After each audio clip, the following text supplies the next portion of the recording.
Friends, അപ്പോൾ ഇന്നത്തെ വീഡിയോയിൽ കുറച്ച് ഉഗ്ര ടിപ്സുകളൊക്കെ കാണിക്കുന്ന കേട്ടോ. അപ്പോൾ വീഡിയോ ഇഷ്ടമാണെങ്കിൽ ഷെയർ ചെയ്യാൻ മറക്കരുത്. ഫുള്ളായിട്ട് നിങ്ങളത് കണ്ടു നോക്കുക കേട്ടോ. അപ്പോൾ ആദ്യത്തെ ടിപ്പ് എന്ന് പറയുന്നത് നമ്മൾ ഈച്ചശല്യം, ഒട്ടുക്കത്തെ ശല്യമായിരിക്കും അല്ലേ. മഴക്കാലമാണെങ്കിൽ പറയാൻ വേണ്ട. കുറച്ച് 2-3 പാത്രത്തിൽ കുറച്ച് വെള്ളമൊക്കെ എടുത്ത് വയ്ക്കാം. എന്നിട്ട് ഒന്നിലേക്ക് കുറച്ച് ശർക്കര പാനി ഉരുക്കിയിട്ട് അത് ഇതിലേക്ക് ഒഴിച്ചു കൊടുക്കുക. അല്ലെങ്കിൽ കുറച്ച് തേനുണ്ടെങ്കിൽ 1-2 സ്പൂണും തേനാണെങ്കിൽ ചേർത്ത് കൊടുക്കുക കേട്ടോ. ഈ തേനിൻ്റെ മണം കാണുമ്പോൾ ഈച്ച പെട്ടെന്ന് അടുക്കും കേട്ടോ. നമ്മൾ ഈ ശർക്കര പാനിനെക്കാട്ടും എഫക്റ്റ് കൂടുതൽ വരെ ഈ തേനിനാണ് കേട്ടോ. അപ്പോൾ ഞാനിത് തേൻ എടുത്തിട്ടുണ്ട്. കണ്ടല്ലോ, ഇത് 1-2 പാത്രത്തിൽ നമ്മൾ ചെയ്യണം, നല്ല എഫക്റ്റ്. അപ്പോൾ ഇതിൻ്റെ മണം കേട്ട് നമ്മളത് ഇങ്ങനെ എടുത്ത് വെക്കുക. അപ്പോൾ ഏത് ഭാഗത്താണ് ഈച്ചശല്യം ഉള്ളതെന്ന് ഇത് കണ്ടോ. 1-2 സ്പൂൺ തേൻ. ശർക്കര പാനിയെക്കാട്ടും കൂടുതൽ എഫക്റ്റ് എന്തിനാണ്? ഇതിനാണ്, ഈ ഒരു തേനിനാട്ടോ. നല്ല രീതിയിൽ ഇത് മിക്സാക്കി എടുക്കുക. ഏത് തേനാണെങ്കിലും കുഴപ്പമില്ല കേട്ടോ. എന്നിട്ട് എവിടെ ഈച്ച ഉണ്ടോ അവിടെ വയ്ക്കുക. അപ്പോൾ ഇതിൻ്റെ മണം കേട്ട് ഈച്ച ഇതിലേക്ക് വരികയും ഈ വെള്ളത്തിൽ വീഴുകയും ചെയ്യും. ഒരു 4-5 ദിവസമൊക്കെ വെച്ചോളൂ. കാരണം ഏത് ഭാഗത്തേക്ക് ഈച്ചുള്ളൂ അങ്ങനെ വെക്കുക. അപ്പോൾ ഈച്ച ഇങ്ങനെ മേലെ കുറച്ചുകൂടി വട്ടപ്പാത്രത്തിലാണെങ്കിൽ കുറച്ചുകൂടി നന്നായിട്ടുണ്ടാവും കേട്ടോ. കുറച്ച് വട്ടപ്പാത്രത്തിൽ വെക്കുക. അപ്പോൾ ഈച്ചകളും അതുപോലെ തന്നെ എല്ലാം ഇതിനകത്ത് പെട്ടെന്ന് വന്ന് വീഴും. അപ്പം പിന്നെ എണീക്കാൻ പറ്റാതെ അതങ്ങനെ ചത്തുപോകും കേട്ടോ. അത് ചെയ്ത് നോക്കും. നല്ലൊരു ടിപ്പാണ്. പ്രത്യേകിച്ച് ഹണിയാണ് ഇതിൻ്റെ ബെസ്റ്റ് സാധനം. അടുത്ത ടിപ്പ് എന്ന് പറയുന്നത് നമ്മൾ ഇപ്പം പറഞ്ഞ പോലെ എല്ലാവരും ഈ പട്ടികളുടെ ശല്യം വീട്ടിൽ കൂടുതലല്ലേ. അപ്പോൾ നമ്മൾ കുറച്ച് ഉജാലയിൽ കുറച്ച് വെള്ളം മിക്സ് ആക്കിയിട്ട് വെള്ളം കലക്കി ഒരു നീല കുപ്പി പല ഭാഗങ്ങളിലായിട്ട് വീടിൻ്റെ വെച്ച് കഴിഞ്ഞാൽ പട്ടികൾ വീടിനകത്ത് കയറില്ല കേട്ടോ. മറ്റെന്ന് പറഞ്ഞാൽ രാത്രിയൊക്കെ ഈ തെരുവ് പട്ടികൾ വീടിനകത്ത് കയറും. അപ്പോൾ ആ കയറുന്നത് നമുക്കങ്ങോട്ട് ഒഴിവാക്കാനായിട്ട് സാധിക്കും കേട്ടോ. ഇത് നിങ്ങൾ ചെയ്ത് നോക്കിയിട്ട് കമൻറ്റ് ചെയ്യുക. അങ്ങനെ വെക്കുമ്പോഴേക്കും പട്ടികൾ വരാതിരിക്കുകയില്ലേ നിങ്ങൾ കമൻറ്റ് ഇടും. പക്ഷെ അങ്ങനെയല്ല, ഇത് നിങ്ങൾ ചെയ്ത് നോക്കിയ ശേഷം കമൻറ്റ് ചെയ്യുക കേട്ടോ. അപ്പം നമുക്ക് മീനൊക്കെ വറക്കണ സമയത്ത് കുറച്ച് കറിവേപ്പില, കുറച്ച് എണ്ണ നമുക്ക് വറുത്തെടുക്കണം. അതുകൊണ്ട് നോക്കിക്കുക, അധികം ഒട്ടും എണ്ണയില്ല കണ്ടോ. ഒട്ടും എണ്ണയില്ലാണ്ടാണ് ഞാൻ ചെയ്തെടുക്കണം. ഇത് കണ്ടോ.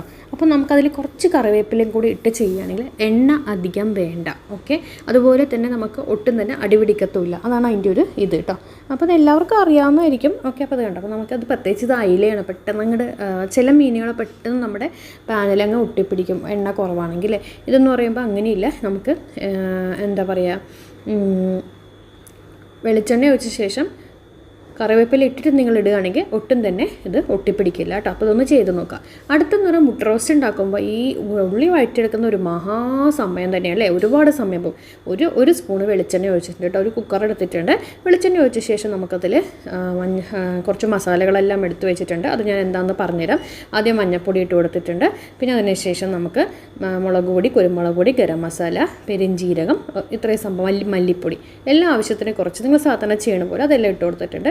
പിന്നെ വെളുത്തുള്ളി, ഇഞ്ചി, അതുപോലെ തന്നെ തക്കാളി, പച്ചമുളക്, സവാള ഇതെല്ലാം കൂടി ഇട്ടിട്ടുണ്ട്. നമ്മൾ ഉപ്പ് ഇട്ട് കൊടുത്തിട്ടുണ്ട്. ഉപ്പും കൂടി ഇട്ട് കൊടുക്കണം. ഓക്കെ. അതിനുശേഷം നന്നായിട്ട് നമുക്കൊന്ന് ഞെരടിയ ശേഷം ഉപ്പും കൂടി ഇട്ട് കൊടുത്തു. ഉപ്പും കൂടി ഇട്ട ശേഷം കുറച്ച് വെള്ളം, 1/4 ഗ്ലാസ് വെള്ളം എന്തായാലും ഒഴിച്ചു കൊടുക്കണം. 1/4 അല്ലെങ്കിൽ അരയാണെങ്കിലും കുഴപ്പമില്ല. നല്ല സ്മൂത്തായിട്ട് വരാൻ, പേസ്റ്റായിട്ട് വരാൻ നല്ലതാണ്. എന്നിട്ട് നമുക്ക് കൈ കൊണ്ട് നന്നായിട്ടൊന്ന് മിക്സാക്കിയ ശേഷം ഒരു 3-4 വിസിൽ നമുക്കത് വെക്കാം. 3-4 വിസിൽ അങ്ങോട്ട് വെക്കാം. ഒരു വിസിലൊക്കെ ആകുമ്പോൾ വേഗം, പക്ഷേ സോഫ്റ്റ് ആവില്ല. മനസ്സിലായോ? അപ്പോൾ 3-4 വിസിലാകുമ്പോഴേ അത് സോഫ്റ്റ് ആവുള്ളൂ. അപ്പോൾ ഒരു 1/2 ഗ്ലാസ് വെള്ളം ഒഴിച്ചോ. കാരണം അതിനൊരു ഗ്രേവി വേണമല്ലോ. മുട്ട റോസ്റ്റ് കുറച്ചെങ്കിലും ഒരു ഗ്രേവി ഉണ്ടെങ്കിൽ അതിനൊരു ടേസ്റ്റ് ഉണ്ടാവുള്ളൂ. ഓക്കെ. അപ്പോൾ നമുക്കത് ഇത് നന്നായിട്ടൊന്ന് മിക്സാക്കിയ ശേഷം ഒരു 3-4 വിസിൽ നമ്മൾ വെക്കാം കേട്ടോ. അതിനുശേഷം നമുക്ക് ഫ്ലെയിം ഓഫാക്കാം. അപ്പോൾ ഞാൻ അതിനുള്ളിൽ മുട്ട പൊളിക്കാനുള്ളൊരു സീക്രട്ടും കൂടി കാണിച്ചു തരാം. അപ്പോൾ നമ്മൾ മുട്ട ചൂടാക്കിയ ശേഷം ഒരു പച്ചവെള്ളത്തിൽ നമ്മൾ ഇതുപോലെ ഇട്ടിട്ട് ഒരു ബോക്സിലിട്ടിട്ട് ഇങ്ങനെ വെക്കാം. ഇതിന് ശേഷം നന്നായിട്ടൊന്ന് കുലുക്കിയെടുക്കുക. അതുകൊണ്ടത് ഇതുപോലെ ഒന്ന് കുലുക്കിയെടുത്ത് നമുക്ക് പെട്ടെന്ന് മുട്ടയുടെ തോട് കളയാൻ പറ്റും കേട്ടോ. കണ്ടോളും. നന്നായിട്ട് കുലുക്കിയെടുക്കണം. ഒരു പകുതിയോളം വെള്ളം എടുക്കുക. ഓക്കെ. മുട്ട പകുതിക്ക് മുങ്ങുന്ന രീതിയിൽ വെള്ളം എടുക്കാൻ പാടുള്ളൂ കേട്ടോ. അതിന് ശേഷം ഇത് കണ്ടത് ഇത് ഇങ്ങനെ എടുക്കുമ്പോൾ തന്നെ എല്ലാത്തിനും മുട്ടയുടെ തോട് നമുക്ക് പെട്ടെന്ന് വരും കേട്ടോ. അപ്പോൾ ഈ ഒരു ട്രിക്ക് നിങ്ങൾ ചെയ്ത് നോക്കാം. അപ്പോൾ നമ്മൾ മുട്ട റോസ്റ്റിനുള്ള സവാള വഴന്ന് വരുമ്പോഴേക്കും നമുക്കിത് ഇതുപോലെ മുട്ട വേവിച്ച് ഇതുപോലെ മുട്ടയുടെ തോടുകളെ ഈ ഒരു ടിപ്പ് നിങ്ങൾ ആരും എവിടെയും തന്നെ കണ്ടിട്ടുണ്ടാവില്ല കേട്ടോ. ഇത് നിങ്ങളൊന്ന് ചെയ്ത് നോക്കണം കേട്ടോ. ഉറപ്പാണ്.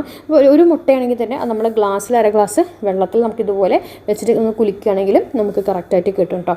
അപ്പോൾ നമ്മളിത് ഒരു 3 വിസിൽ കഴിഞ്ഞ ശേഷം ഞാൻ എടുത്തിട്ട് നമ്മളത് ഓൾറെഡി റെഡി ആയിട്ടുണ്ട്. അപ്പോൾ അത് വെള്ളം ഓൾറെഡി അതിൽ തന്നെ ഇറങ്ങി വരും. തക്കാളിയൊക്കെ ഉണ്ടല്ലോ. അപ്പോൾ വേണമെന്നുണ്ടെങ്കിൽ ഒരു ഇത്തിരി വെള്ളം ഒഴിച്ച് നമുക്കൊരു 5 മിനിറ്റ് തിളപ്പിച്ചെടുക്കണം. ഓക്കെ. ഉപ്പ് വേണമെന്നുണ്ടെങ്കിൽ ഉപ്പ് നോക്കാം. ഉപ്പോ കുരുമുളകോ എന്തെങ്കിലും വേണമെന്നുണ്ടെങ്കിൽ അതും കൂടി നോക്കാം കേട്ടോ.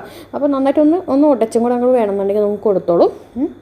കുറച്ച് എണ്ണ വേണമെങ്കിൽ നമ്മൾ ആകെ ഒരു സ്പൂൺ എണ്ണ ഒഴിച്ചിട്ടുള്ളൂ, വേണമെന്നുണ്ടെങ്കിൽ കുറച്ചുകൂടി എണ്ണ ഒഴിച്ചു കൊടുക്കാം. ഇനി അതല്ല ഹെൽത്ത് നോക്കണവർക്ക് അത് ചെയ്യേണ്ട. അതിനുശേഷം നമുക്ക് നോക്കിയാൽ മുട്ടയെടുത്ത് നമ്മുടെ കറി റെഡിയായി. ഇത് സ്കൂളിലേക്ക് പോകുന്ന സമയത്ത് അല്ലെങ്കിൽ ജോലിക്ക് പോകുന്നവർക്കൊക്കെ അത് ഭയങ്കര എളുപ്പമുള്ള പണിയാണ് കേട്ടോ. അപ്പോൾ വീഡിയോ ഇഷ്ടമൊക്കെ ഷെയർ ചെയ്യാൻ മറക്കരുത്, സബ്സ്ക്രൈബ് ചെയ്യണേ.